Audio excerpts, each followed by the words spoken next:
ഇന്ത്യയുടെ പ്രതികരണം ആ പ്രതികരണം focused, measured and non escalatory എന്നുള്ളതായിരുന്നു. അതായത് കൃത്യമായിട്ട് അളന്ന് കണക്കാക്കിയിട്ടുള്ള പ്രതികരണം.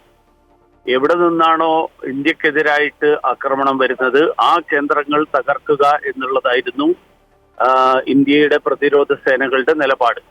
അതുകൊണ്ടാണ് 9 ഭീകരവാദ പരിശീലന കേന്ദ്രങ്ങൾ തകർത്തത്.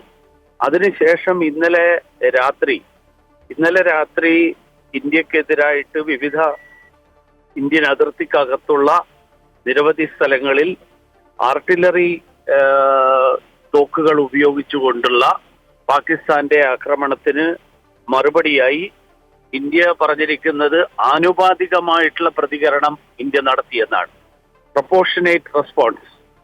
അതുകൊണ്ട് അക്രമത്തെ വ്യാപിപ്പിക്കാൻ വേണ്ടിയിട്ടുള്ള, യുദ്ധത്തെ വ്യാപിപ്പിക്കാൻ വേണ്ടിയിട്ടുള്ള പാകിസ്ഥാന്റെ ശ്രമത്തെ നിർവീര്യമാക്കുക എന്നുള്ളതാണ് ഇന്ത്യ എടുത്തിരിക്കുന്ന സമീപനം. ഇന്ത്യ ആക്രമണം നടത്തുകയല്ല, അക്രമികളെ നിർവീര്യമാക്കാൻ വേണ്ടിയിട്ടുള്ള നീക്കങ്ങൾ, അതിനാവശ്യമായിട്ടുള്ള സംവിധാനങ്ങൾ, ആ സംവിധാനങ്ങളാണ് ഇന്ത്യ ഇപ്പോൾ ചെയ്തിരിക്കുന്നത്.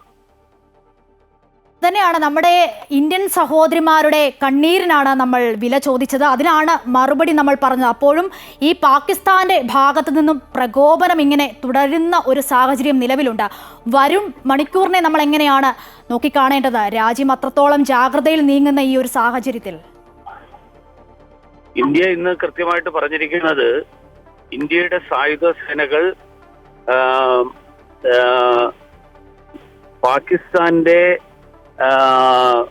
എയർ ഡിഫൻസ് റഡാറുകൾ സിസ്റ്റമും അതേപോലെ ലാഹോറിലെ എയർ ഡിഫൻസ് സിസ്റ്റവും, അതായത് വ്യോമ പ്രതിരോധ സംവിധാനങ്ങൾ, ആ സംവിധാനങ്ങൾ നശിപ്പിക്കുകയും നിർവീര്യമാക്കുകയും ചെയ്യുക എന്നുള്ളതാണ്.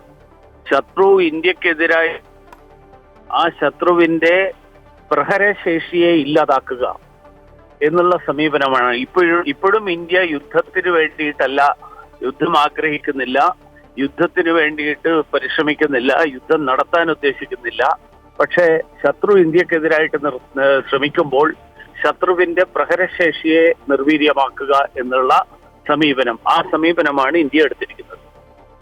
ഏറ്റവും അവസാനമായി ഒരു കാര്യം കൂടി, കാരണം നമുക്കറിയാം ഈ പാകിസ്ഥാനിൽ നിന്ന് 2 പതിറ്റാണ്ടിലേറെയായി പരോക്ഷമായി യുദ്ധം എന്ന് തന്നെ പറയാം, അത്തരത്തിലുള്ള ആക്രമണങ്ങൾ നമ്മൾ നേരിട്ടിട്ടുണ്ട്.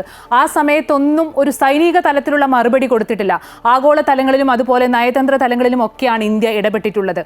പക്ഷേ ഈ ഭീകരാക്രമണങ്ങളിലെല്ലാം പാകിസ്ഥാന്റെ പങ്ക് വ്യക്തമാണെന്നുള്ള തെളിവ് നമ്മുടെ കയ്യിലുണ്ടായിരുന്നു. പക്ഷേ പഹൽഗാം ഭീകരാക്രമണം നടന്നപ്പോൾ ആഭ്യന്തരമന്ത്രിയും അതുപോലെ തന്നെ പ്രധാനമന്ത്രിയും പ്രതിരോധ മന്ത്രിയും ഒക്കെ പറഞ്ഞതാണ് ശക്തമായി തിരിച്ചടിക്കുമെന്ന്. പക്ഷേ 14 ദിവസം കാത്തിരുന്നിട്ടും പാകിസ്ഥാന്റെ ഭാഗത്ത് നിന്ന് ഭീകരതയ്ക്കെതിരെ ഒരു നടപടിയും ഉണ്ടായില്ല. കാരണം അവർ വീണ്ടും പ്രകോപിപ്പിച്ചുകൊണ്ടിരിക്കുകയായിരുന്നു. അപ്പോൾ ആഗോള തലത്തിൽ പാകിസ്ഥാനെ ഒറ്റപ്പെടുത്തുക എന്ന സന്ദേശം തന്നെയല്ല ഇന്ത്യ മുന്നോട്ട് വെക്കുന്നത്. കാരണം പ്രധാനമന്ത്രി അന്ന് പറഞ്ഞിരുന്നു, ഭീകരതയെ കൂട്ടുപിടിക്കുന്ന രാജ്യത്തെയും ഭൂമിയിലെ ഏതറ്റത്ത് ചെന്നും പിന്തുടർന്ന് അവരുടെ വേരറക്കുമെന്ന്. ആ തലത്തിൽ, ആഗോള തലത്തിലൊരു സന്ദേശം തന്നെയല്ലേ ഭീകരതയ്ക്കെതിരെ ഇന്ത്യ മുന്നോട്ട് വെക്കുന്നത്? തീർച്ചയായിട്ടും ഇന്ത്യയുടെ നിലപാട് വളരെ നേരത്തെ തന്നെ വളരെ വ്യക്തമാണ്. ഇന്ത്യ എല്ലാവരോടും സമാധാനം ആഗ്രഹിക്കുന്നു.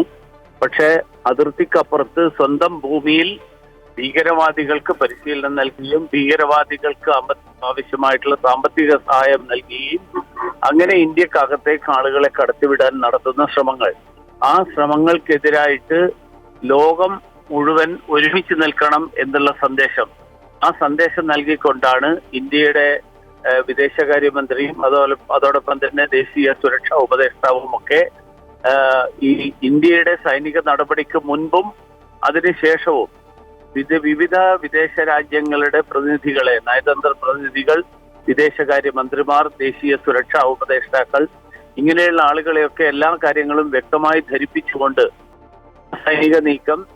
ആ സൈനിക നീക്കം ഭീകരവാദത്തിനെതിരായിട്ടുള്ള ആഗോള പോരാട്ടത്തിന്റെ ഭാഗമാണ്. അതുകൊണ്ട് വിവിധ രാഷ്ട്രങ്ങൾ ഇന്ത്യ എടുത്തിട്ടുള്ള സമീപനത്തിന് പിന്തുണ നൽകാനുള്ള കാരണം ഇന്ത്യ നടത്തിയിട്ടുള്ള ഈ തരത്തിലുള്ള നയതന്ത്രപരമായിട്ടുള്ള പരിശ്രമങ്ങളാണ്.